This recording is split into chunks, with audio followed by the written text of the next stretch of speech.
This anime started as our main character is summoned to a new world by a goddess named Nolyn. Nolyn apologizes to our protagonist and explains that he was summoned by accident. She says that the Otherworlder summoning spell randomly selects a group of chosen ones from a list. Our protagonist was excluded from this list, but somehow was still picked by the spell. This spell is dangerous enough to destroy the entire world, which is why it's forbidden. However, the nation activated it under reckless condition. Nolyn was infuriated when she heard about the activation, so she acted quickly to stop it. Unfortunately, she failed to halt the spell, which is why she brought our protagonist to this place temporarily. The real chosen ones made it all the way through to the Empire, but our protagonist realizes that he was just a mistake, and he just wants to go home. Unfortunately for him, that won't be possible. Nolyn reveals that she was so upset that she completely patched the forbidden spell, so it could never be used again. Not only is our protagonist stuck in this new world, Nolyn also reveals that he no longer has a body to return to. All he can do now is restart his new life in this new world. The problem is that he can't go to the Empire with the others because he isn't a real chosen one, and he would be treated poorly. Nolyn assures him that she will send them to a great nation instead, one that is similar to the ones found in fairy tales. Our protagonist Takumi is hesitant, but Nolyn promises to give him her blessing. Our protagonist learns that he will now be 17 years old instead of 40, like he was in his past life. Instead of being a salaryman, he now will be able to obtain one of several combat or production jobs. Takumi would like to live a peaceful life away from monsters, so he plans to choose a production job. Nolyn gently gives our boy some things to help him on his journey and sends him on his way. After crashing down to his new world, our protagonist discovers that he's no longer a hideous loser. He checks his stats to see that he really does have the goddess's blessing, but decides to keep it a secret to avoid any problems.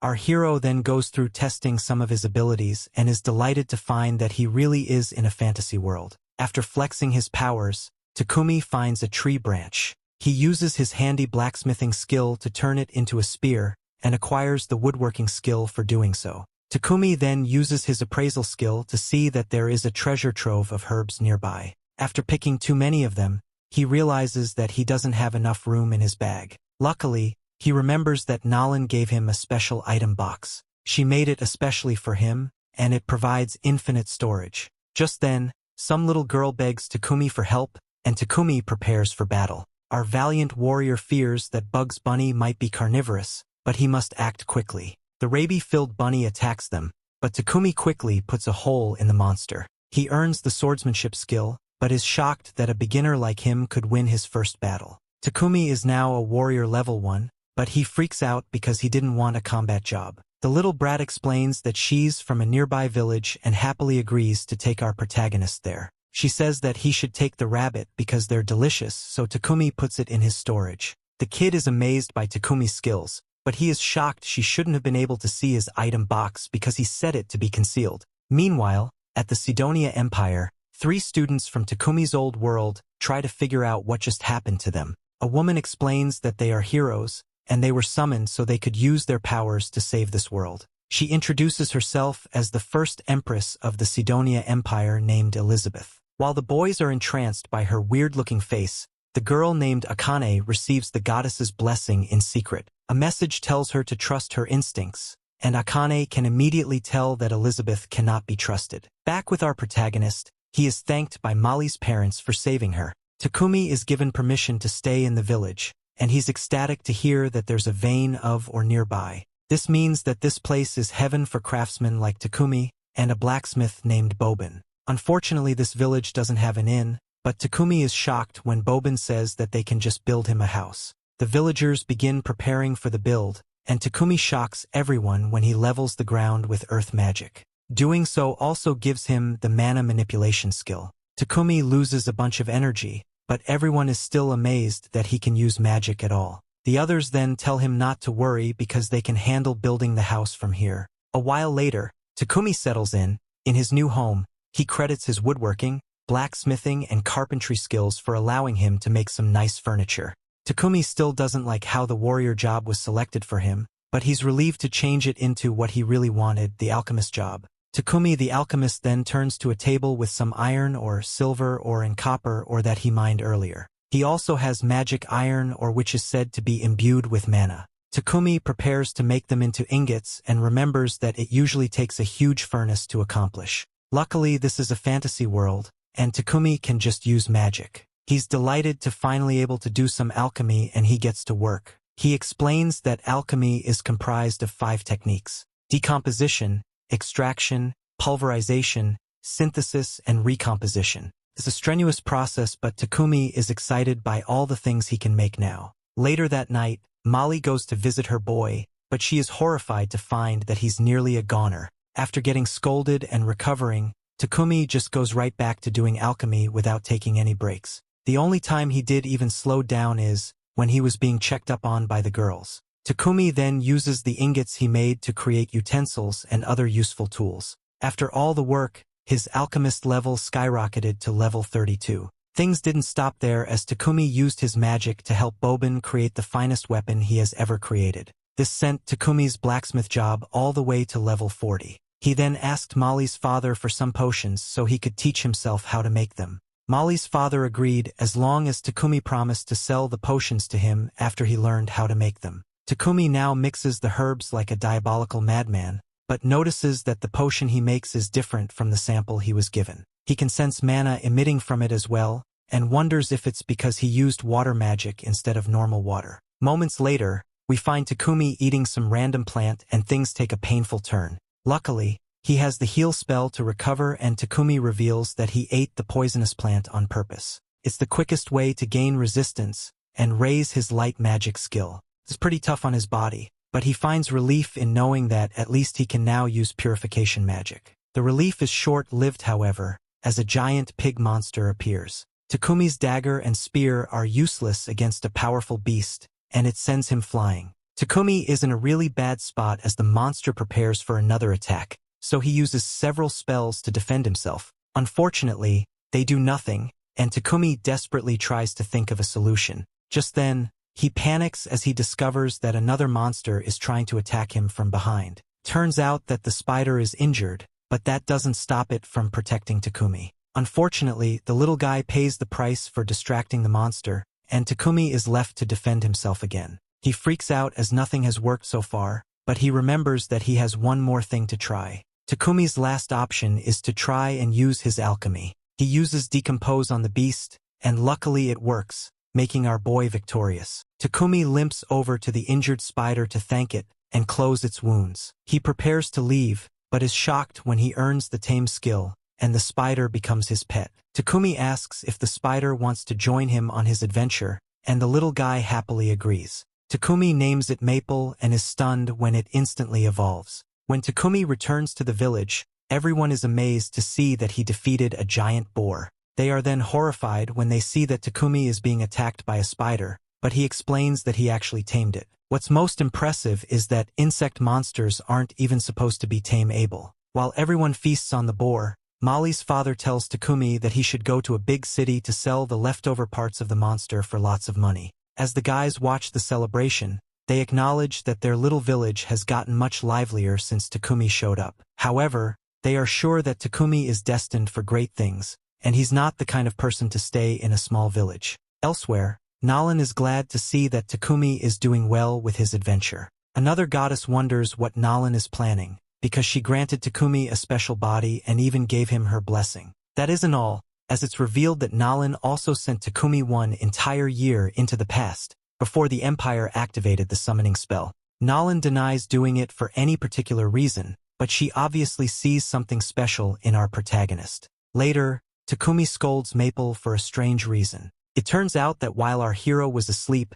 his new pet used its webs to trap Takumi. The little spider apologizes, but she points out that Takumi has been really busy, so she was getting lonely. Takumi acknowledges that it's his fault because he has been too focused on potion making and other work. He apologizes to Maple and promises to take the day off so he can play with her. Little Maple couldn't be happier, but Takumi's guest is terrified. Takumi quickly assures her that Maple isn't trying to eat him alive or anything, but Martha takes a strange interest in Maple's spider silk. Moments later, Martha amazes her friends with the clothes she made using the spider silk. Takumi can't understand what all the fuss is about, so the ladies explain that the spider silk is a luxury item. It's extremely hard to find because usually the nobles buy it all up. The girls are extremely happy and they all think maple. Martha asks the little silk producer to make some thread with more elasticity, but Takumi tries to explain that maple doesn't understand anyone other than him. Martha then tries to speak to her like a child. Surprisingly, this works and Takumi can't believe that they're actually communicating. Takumi reminds Maple that they were supposed to play together, but she has a newfound purpose in life, and she tells him that she's too busy to play. This works out for our boy because he has other things to do and at least his pet is happy. Takumi thinks about how he has been in this village for a month already, but he wants to head to the city soon so he can study alchemy and become more skilled. The only problem is that he doesn't know how to tell everyone that he wants to leave because they have been so nice to him. At the forge, we see that Bobin has made a set of armor for Takumi. Bobin says that he will have to reinforce the boots for all that kicking Takumi likes to do, but Takumi reminds him that he isn't a fighter,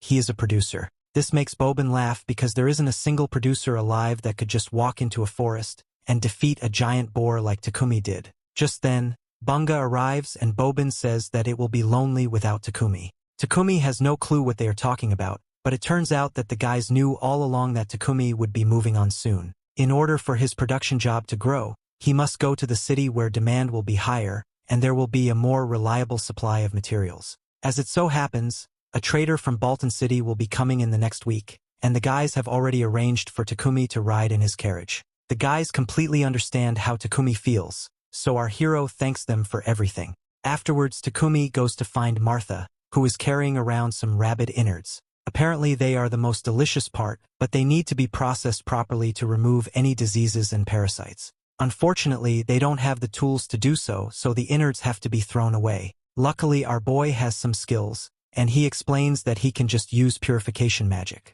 Takumi quickly purifies the disgusting-looking innards and explains that it's now safe to eat. Martha's stunned to see that he can use light magic, and she thanks him because the rabbit innards don't have to go to waste now. However, she warns Takumi that it would be better if he never showed that magic he just used to anyone. Turns out that only a few people in the entire world can use light magic. It's so rare that those with enough skill can make their living off that alone. Thankfully, no one in this village will say anything, but it wouldn't be safe to show anyone outside of the village. After that, Takumi spent the next week pouring all of his power into the village's development. He has grown to care a great deal about the villagers, and he wants to make the village as safe as he can for them to live in. He also wants to make their lives more convenient, and he wants to repay them for all they've done for him. He accomplishes this by replacing the wooden village wall with a stone wall and by using his alchemy to make taps for all the kegs. At the end of the week, the trader is shocked to see how much the village has been upgraded.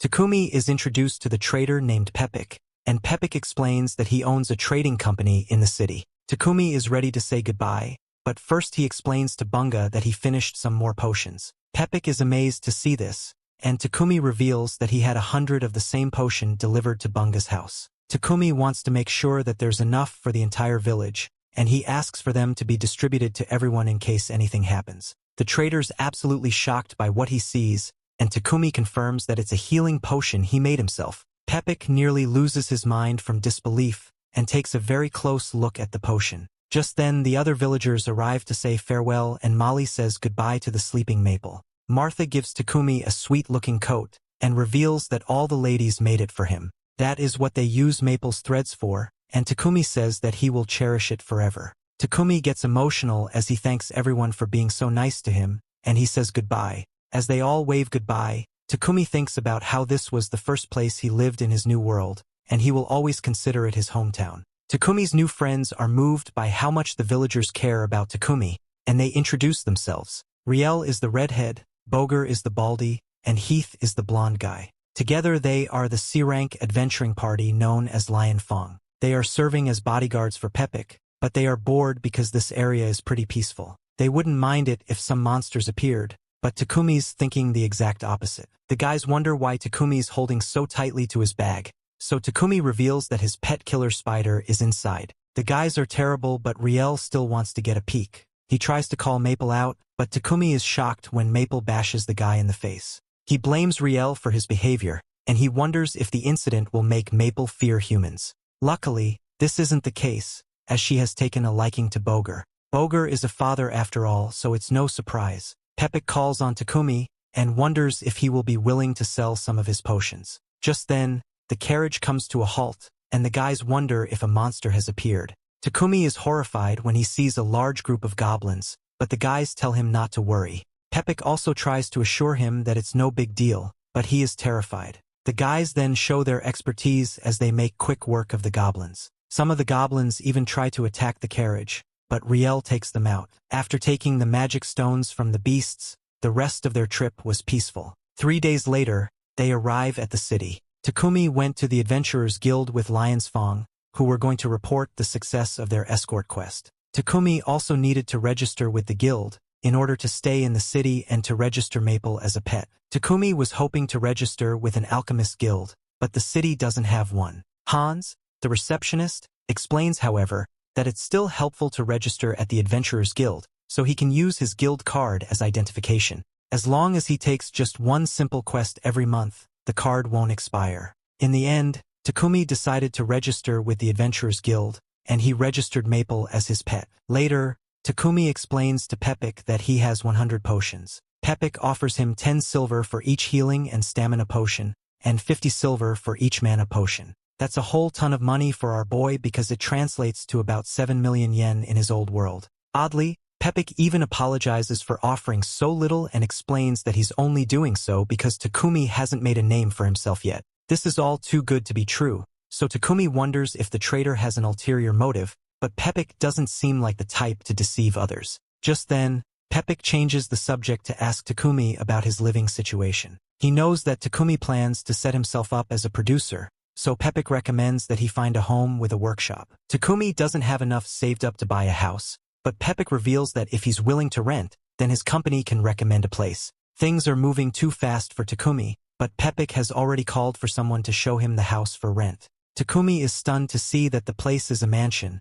and he is told that the rent is 1 gold and 50 silver a month. That's much lower than Takumi expected, so he wonders if the place is haunted. Takumi would be able to afford the rent with the money from selling his potions to Pepik, and the place even has a shed for his workshop. Takumi tells Maple that this will be their new home and he agrees to rent the giant place. As they walk through the city, Takumi can't help but wonder about the strange stench that he has smelled since arriving. He is told that it's coming from the sewers. The nobles use magical purifying devices to treat the sewage from their mansions, but the rest of the city doesn't. Magic purifying devices have to be excavated from dungeons or ancient ruins, so they are expensive. The city can't afford it, and Takumi can't believe that they don't purify the sewers at all. He is told that priests are hired to purify them periodically, but they just have to bear it for the most part. The next day, Takumi and Maple move into their new home. Our thoughtful hero already had plans to repair the city's outer walls, but that will have to wait as he has something more important to worry about,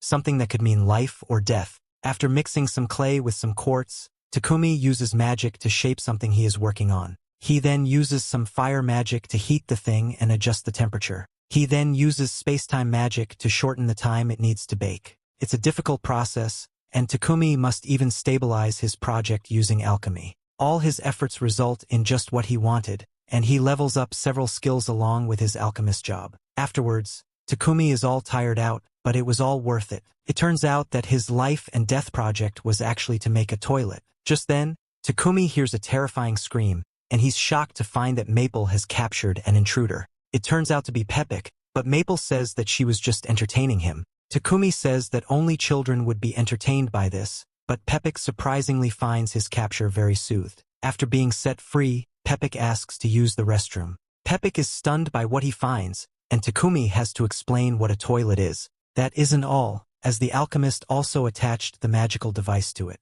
After finishing business, the toilet uses purification to break the waste down into clean water and a small amount of inorganic material. This makes Pepik wonder if Takumi has an aptitude for light magic, but our boy remembers what Martha said. He has to keep it a secret, so he begs Pepik not to tell anyone. Pepik promises not to say anything, but he begs for Takumi to make at least another 100 of the toilets. It would be a lot of work, but Takumi is sure that he can do it if he had the materials. Pepik is certain that Takumi will need a helping hand, which is okay because our boy was planning to hire someone eventually. Pepik had something else in mind as he recommends forming a contract with a slave. Considering Takumi's talents, Pepik believes he should contract a slave bound to secrecy by magic. They could also serve as his protection and manage the mansion. Takumi is stunned and wonders why he would need to be protected. Pepik explains that Takumi has an aptitude for light magic, and that means he's considered to be chosen by God. At least that is what is said by the Church of Divine Light. The church scoops up anyone with aptitude for light magic and profits from exploiting their healing magic. Surely they would not just ignore the light magic used by Takumi's toilets. Takumi of course wonders if it's a good idea to make 100 of them, but Pepik has an idea. There is a way to get them made, and he knows how important it is that no one knows Takumi was behind it. Step 1 is making sure that Takumi gets himself a slave. However, Takumi is against using slaves. Pepik can't really understand, but Takumi would rather do it all himself if those are his only options. It's quite a task, so Pepik doesn't think it's possible, but they are interrupted when Takumi's guild card begins to glow. It's a message reminding Takumi that he must complete a quest to keep his registration. It is requested that he go to the Adventurers Guild before the deadline, and Takumi realizes that he really does need some extra hands. Pepik knows the perfect place as he takes Takumi to the Mullen Company, the city's most trustworthy slave trader. Pepik tells him to wait at the company's entrance while he prepares a meeting, but our boy ends up wandering into a garden. There he finds a girl that he can't help but stare at. This girl coldly tells him to go home, and Takumi is stunned. The elf girl doesn't know how Takumi managed to get in here, but she is adamant that this place is not meant for children, so she insists that Takumi head back immediately. I don't know if Takumi has heard anything she's just said, as he looks completely lost in her beauty. Regardless, he proceeds with Pepik anyway, as all of this is that man's idea and meets the owner of the trading company, Mulan. Pepik explains their reason for coming here, telling the owner of Mulan that the kid beside him, Takumi, is looking for a contract slave. Pepik also mentions how reluctant Takumi is about making a slave contract, as he has never done that or even seen it happen in the land where he was born. The owner of Mulan assures Takumi that everything will be fine on both ends, as the slave is bound by the contract to give service to their master. However, according to her, in the kingdom of Barkula, slaves' rights are protected. For example, the owner must pledge to provide their slave with food, clothing, and shelter, and must never treat them like the way some cotton farmers were treated. There are many rules, such as both the master and the slave being forbidden from causing each other life-threatening harm, the master being unable to force the slave to perform an action, not outlined in the contract, and many more depending on the agreement. There are also various types of slave contracts to choose from, and Pepik suggests that Takumi pick a war slave contract as that would help him hide his powers in the long run. Takumi asks for suggestions from the owner of Mulan instead. Explaining to her how busy he is as a producer, he wants someone who can manage the mansion he's living in and help handle all the housework. He also has skills that might turn him into a potential target for bad people, so he wants someone strong enough to protect him. From his detailed description, the owner of Mulan concludes that this guy wants a waifu and a bodyguard, so she suggests he get 2 slaves from here. She brings Maria to Takumi, describing her as someone who doesn't have a family and was kidnapped by bandits at a very young age. Maria is skilled in reading and writing, and she can handle general housekeeping, so Miss Owner believes she is the perfect candidate to be the manager of Takumi's mansion, aka his waifu.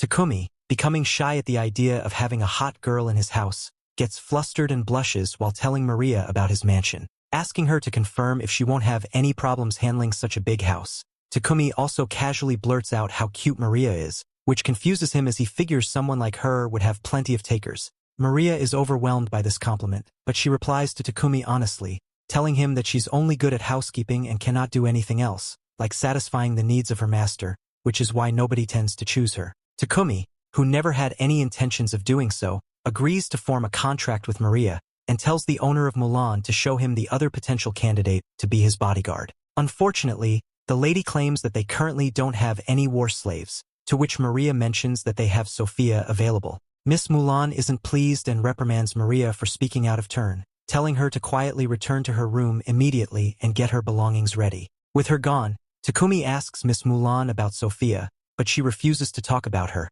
simply stating that Sophia has problems and isn't ready for contracts yet. However, Takumi's passive skill, intuition, tells him that Sophia is going to be the right choice as his bodyguard, so he pleads with Miss Mulan to let him at least speak with her. She reluctantly takes him to Sophia's room, where they find out she's the same elf he met earlier in the garden, and possibly she's a princess, because that's the cliché anyway. Miss Mulan summarized Sophia's life story, stating that she was captured 50 years ago from her kingdom during a war, and since then she's been spending her life here. She hasn't been able to form any contracts with anyone because of a scar on her left ear, which people in this world consider to be a huge turn-off. Moreover, her right hand and left leg do not move well, but there's more. Her elemental magic and sprite magic, which are unique to the elven race, have been sealed away, ultimately making her a useless war slave. Even after hearing all of this, Takumi's intuition tells him that Sophia is the right choice, so he asks Miss Mulan to allow him to speak with Sophia. As Miss Mulan leaves the room,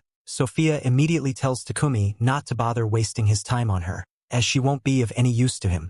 However, he believes otherwise and grabs her face abruptly to check her status. Discovering that she's an absolute beast with insanely strong stats, he realizes that he only needs to dispel her curse somehow and heal her limb impairment, and she'll become super strong again. To him, that seems like a great investment, so he makes up his mind and decides to form a contract with her. He promises Sophia that he will help her with her issues, which makes Mulan laugh, as she has never seen someone show interest in this problematic slave. In any case, from what she has already seen, she believes that Takumi is a good person. She entrusts Sophia to him and prepares all of the official paperwork for their contract. Maria comes to the room expressing how happy she is that Takumi is bringing Sophia with them, indicating that she's really good friends with her. Without any further ado, Miss Mulan casts the magic spell, officially forming Maria and Sophia under the contract of becoming Takumi's slaves. Mulan is happy that both girls have found a kind master who's not going to take advantage of them. Takumi takes Maria and Sophia back to his mansion,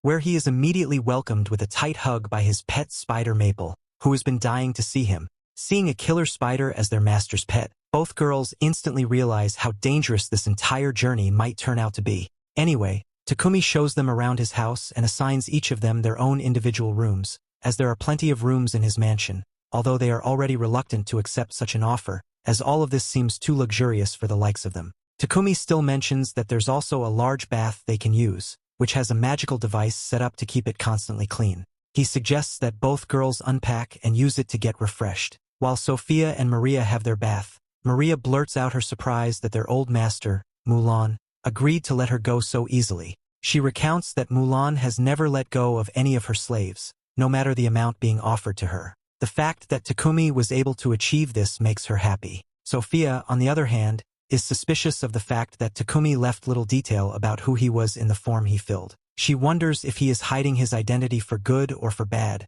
wishing to know what he has in mind for them. He could use them for some workout sessions, don't you think so? When the two are done bathing, Takumi prepares dinner for them. Seeing the food, Maria is angry and disappointed that he cooked the food by himself, knowing that this was her job. This makes her feel unfulfilled and less of herself. To calm her weird-ass nerves, Takumi promises to let her cook from tomorrow, but she offers to start with cleaning up when they are done eating that night to make her happy. He agrees to her terms and asks that they sit with him for dinner. Seeing as their previous masters never let them do this, they think it is rude. However, Takumi assures them that it isn't and asks that they join him. Later that day, he heads to Pepik Company to pick up an item he had asked Pepik to get for him. After leaving there, he comes across a church and is surprised that he had never seen it before. He walks in to find a magnificent statue of Lady Nolyn there. Without hesitation, he gets on his knees to pray to her. After thanking her for blessing him, he remembers that the people of Sidonia always bad-mouthed her, and wondered why they did so. At that moment, she reveals herself to him in a bid to answer his question. Seeing her makes him lose his non-existent cool. He begins to squabble like a little girl at a dance concert. Ignoring his childish demeanor, she reveals that she has nothing to do with the church in Sidonia. Furthermore, she lets him know about the existence of two religions in this world, with two churches. The first church, called the Church of Creation, worship Lady Nolyn, while the second, the Church of Divine Light, worship an unknown god. Sidonia had forcefully made people believe in the god of the Church of Divine Light, ignoring Lady Nolyn. Even with all of this, she chose not to interfere. The fact that she chose to become ignorant had led to the Sidonians accidentally summoning him from another world. Out of guilt, Lady Nolyn had decided to give him a super blessing. However, just then, she warns him that he would slowly lose the part of the blessing that helped him grow and meet people easily. Hearing this, Takumi suddenly realized that he indeed had this blessing,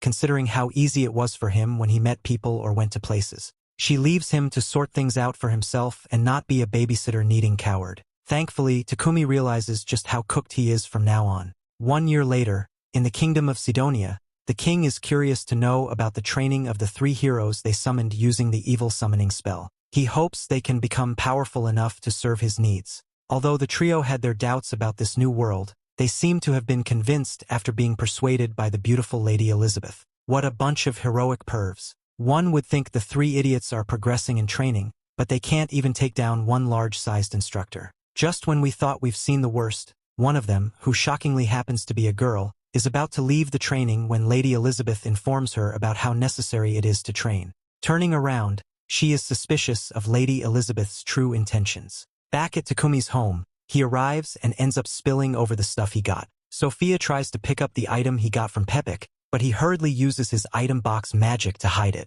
Before he did this, she had seen a magic seal on it and found it suspicious that he would hide it from them. Before he would get drowned in embarrassment, he asks to be left alone while he heads to his workshop. When he leaves, Sophia continues to wonder about what he could be hiding. She sneaks to the workshop to spy on him and finds him cutting himself with a knife soaked in potion. At first glance, he looks like a junkie. After cutting himself, he hurriedly heals the wounds and is left screaming like a crybaby. While trying to do it once again, he recounts how cruel Maria was for suggesting this to him. On hearing Maria's name, Sophia charges in. Seeking to know what he plans to do with Maria, she threatens to harm him if anything happens to Maria. Before she could get the chance to complete her threat, he passes out. When this happens, Takumi figures out that she is exhausted. He heals the injury in her hand, and this helps him to level up like he wanted. Leveling up gave him the power to perform extra heal, a spell that he could use to get rid of Sophia's spell. Without wasting much time,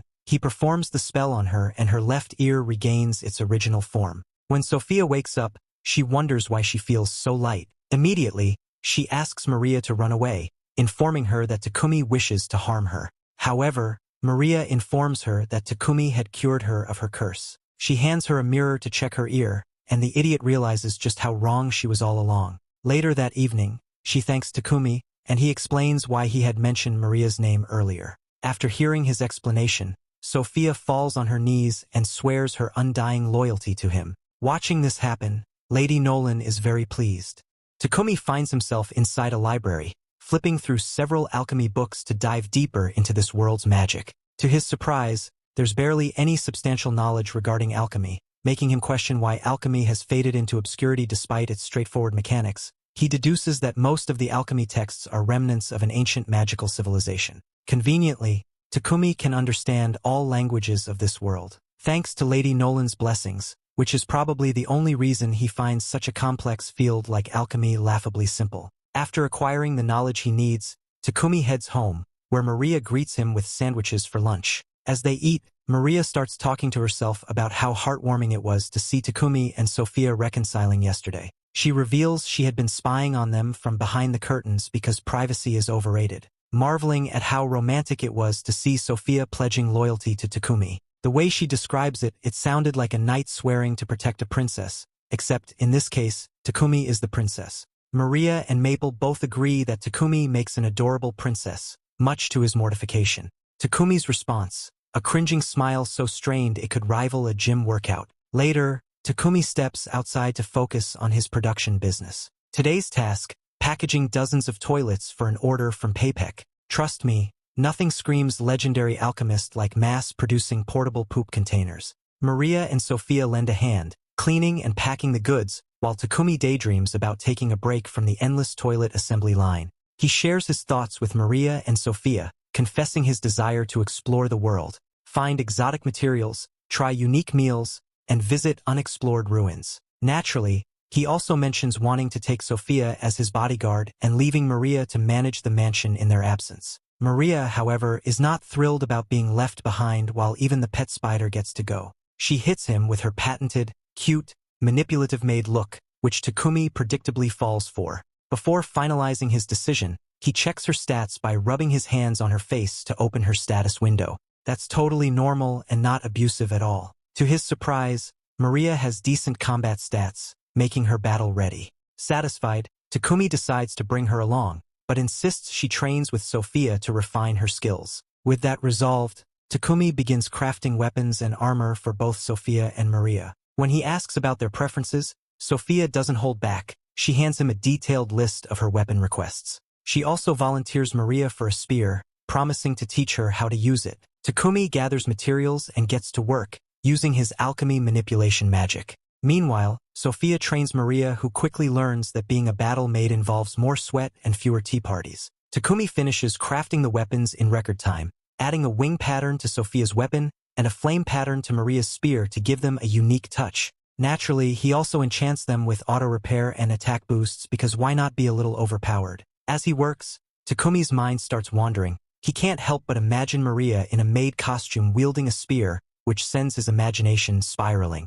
The resulting overexcitement gives him a dramatic anime-style nosebleed, while Maria, thanks to her highly attuned telepathy or so she claims, senses someone ogling her sacred plot. But whatever, still needing to craft armor, Takumi debates going full RPG mode and making fancy undergarments for Maria and Sophia instead of actual protective gear since that's the norm these days. But even he realizes that's a bit too much, especially since the girls are technically his employees, not his cosplay models. The real challenge, however, is getting their measurements, and asking them outright would only get him branded as a dirty perv. Thankfully, Takumi has a solution. With a villainous grin straight out of a shonen antagonist's playbook, he uses his alchemy magic to create life-size dolls of Sophia and Maria, and then proceeds to spend an uncomfortably long moment staring at their melons, because professionalism was never his strong suit. Anyway, Bro lets his imagination run wild as the master of his two slaves. After several days, he completes the armor, which honestly looks nothing like actual armor. In Sophia's case, she gets nothing more than a breastplate, while Maria's armor is essentially just a red-colored maid outfit. Since these girls' brains seem wired to never question whether they're being objectified, they take a liking to their master's creations. However, Sophia does raise an eyebrow, wondering how Takumi managed to match their sizes so perfectly without taking any measurements.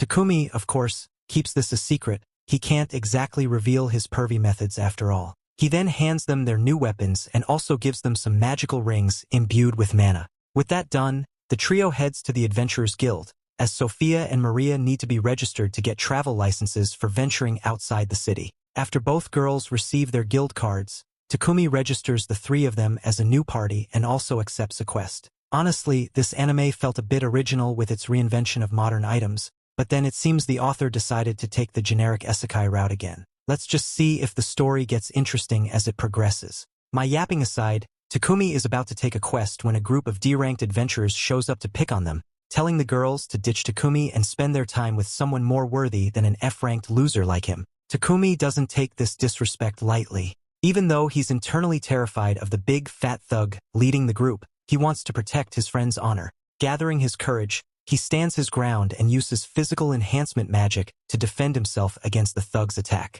Just as things are about to escalate, the guildmaster arrives and puts a stop to the commotion. However, upon noticing that the thug's arm is broken, he blames Takumi for it, unaware that the injury occurred because the thug hurt himself by hitting Takumi. While the guildmaster scolds Takumi, Sophia, and Maria, Hans arrives to inform him the white-haired idiot hadn't picked the fight, but was only a victim.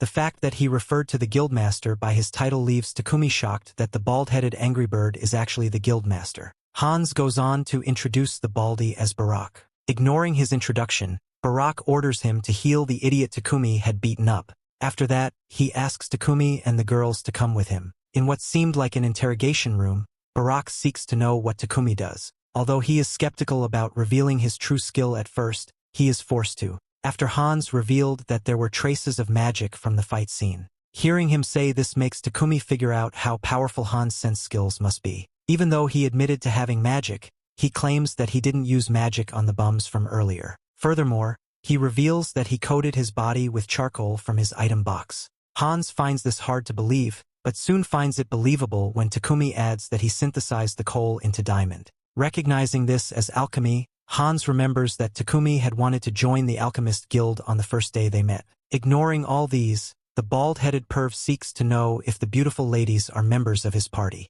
When they acknowledge that they are, Hans suggests that they promote Takumi to rank D. He immediately agrees to this since it will stop more weak-ass idiots from attacking Takumi.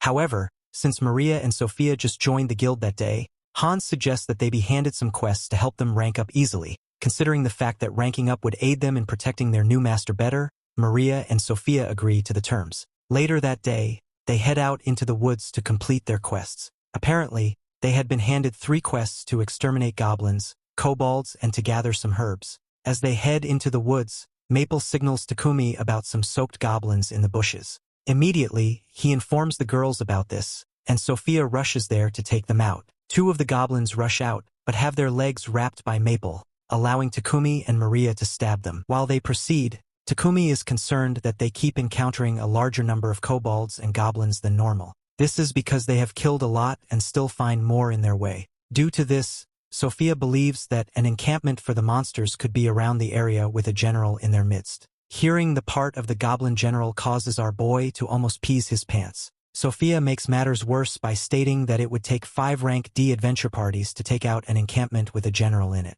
Why does this coward look like he is about to cry? As impossible as this sounded to Takumi, Sophia believes that they can do this if they combine their unique magic skills to attack the monsters when they are unaware. As juicy as this plan sounded, the idiot we took as Takumi wishes he was not here. To make matters worse, Maple, who serves as their surveillance earlier, reveals that it is about to evolve. Hearing this, Takumi hurriedly opens an emergency portal to a pocket dimension and sends Maple into it. Going further, they come across the camp of the monsters, and Sophia figures that there are about 300 to 400 of them. This number scares Takumi, and he reconsiders their options. So much for being a man. After figuring out the exact location of the enemy, Sophia, Maria, and Takumi raise their tightly fisted hands to reveal their magic rings, which would throw their specific attacks at the monsters. From Sophia's wind powers to Maria's rock pile and Takumi's firestorm, all of these combined are enough to cause havoc to the monsters' camp, causing a large number of them to be defeated. Just when the clueless dummy, Takumi, thinks they have succeeded, the ugly goblin general and 2 knights jump out of the rubble, disgusted by how ugly they looked. Sophia charges at the general, leaving the knights to Takumi and Maria, even though Takumi was a scared cat. He defends the goblin's attack and blasts it into oblivion with his fire magic. Eventually, they complete the quests and arrive at the guild very weak. Seeing the amount of magic stones they gathered leaves Hans shocked. He wonders how they were able to complete the quest in just 1 day. His surprise leads him to invite them to the back where they would meet the guildmaster again. Just like Hans, the guildmaster is shocked to his bones. He wonders how they were able to complete such a quest that fast, especially since it would take a large number of rank D adventurers to achieve the feat before he could blab anymore. Maple returns from its evolution in a half-human form. She firstly slaps the bald-headed dummy before revealing herself. While Takumi and Sophia are shocked at Maple's current form, Maria is excited that she can finally get to hear Maple talk.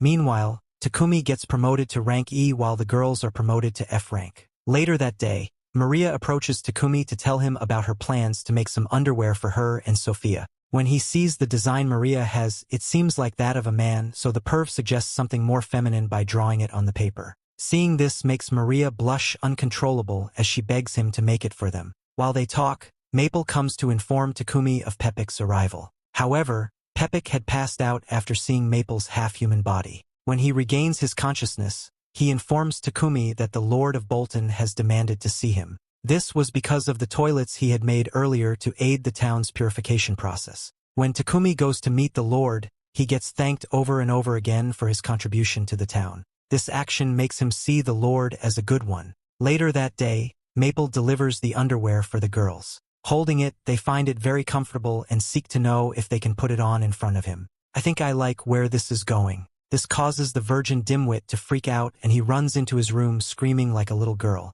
And with that, we have come to the end of this part. Stay tuned for next part. Don't forget to subscribe to the channel and activate the notification bell to receive all the latest updates.